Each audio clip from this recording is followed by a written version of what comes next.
This is Sheikh Ibraimi al-Samannudi, the Sheikh and teacher of reciters like Al-Husari, Al-Minshawi, and Abd al-Basit.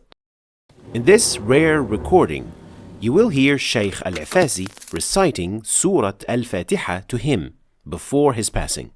But listen closely, there is an important correction that we can learn from. شيخ نود قراءة الفاتحة على الأقل يعني عليكم شيخ الآن شيخ. طيب حفص. أي نعم. حفص.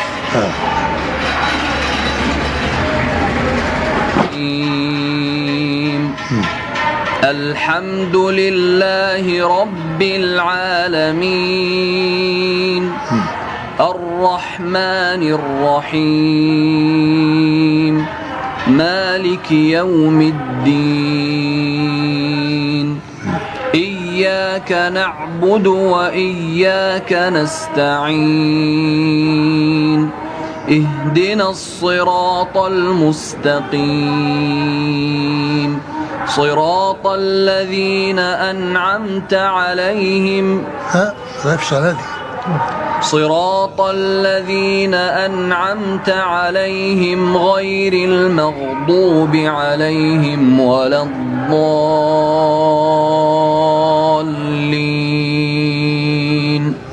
كويس أوي. كويس أوي. رفضك حلوة. كويس أوي. Notice how he stopped him from pausing and insists that the verse be recited as one ayah. And he's not alone in doing this. Here is Sheikh Muhammad Khalid reciting to Sheikh Al-Mu'sarawi, possibly the strongest living sanad today, making the same correction for him. اهدنا الصراط المستقيم صراط الذين أنعمت عليهم صراط الذين أنعمت عليهم غير المغضوب عليهم ولا الضالين.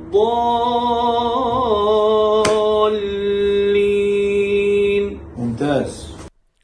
So he is also correcting the exact same mistake. So if pausing here is a mistake, then what about this?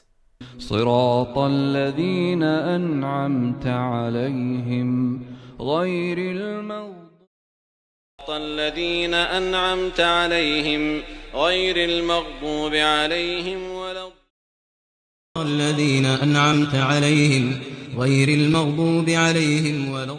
So does that mean that all of these recitations are wrong? Why do some teachers correct it and others don't? And most importantly, what should you do?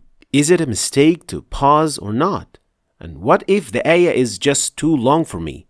What is the right thing to do in this situation? Well, to answer all these questions, let's break it down bit by bit to understand the entire situation. First, the basic premise is, when reciting the Quran, if you pause in the middle of an ayah, you should never restart at a word that has kasra as the case ending. That is because it is grammatically impossible in Arabic to start a sentence like this, because otherwise you would then be splitting sentences. So, for example, in this ayah, if I had to pause here, I may not just restart reciting from here and say, Billahi wa bil yawmil akhir, because then I split the sentence. And so, I need to make sure that I connect it to what comes before it to complete the meaning and the sentence. There are, however, some ayat that do indeed start with a word that has kasra as a case ending, like this ayah starting with the word Rabbi with kasra. But then in such cases, we would then normally follow the division of the ayat with which the Quran is revealed. Recite, pause, and then restart without a problem. جزاء من ربك عطاء حسابا رب السماوات والأرض وما بينهما الرحمن. Notice that I didn't initiate my recitation here to demonstrate the example, but rather I started from the ayah before, because this word in question here is grammatically related to the word in the ayah before. And so it should be mentioned so that the ayah would make sense. And because it is the beginning of an ayah, I was still able to pause and restart here. Now, this is the basic premise. And so, with this knowledge, let's look at the ayah in question here. So, stopping here and then restarting at this word should not happen, since you would be restarting at a word with kasra in the middle of an ayah, and it is not in the beginning of an ayah. That's why these reciters, these teachers, corrected the recitation in the way you heard at the beginning of the video. But then, what about the other recitations you heard, with pausing at the word عليهم?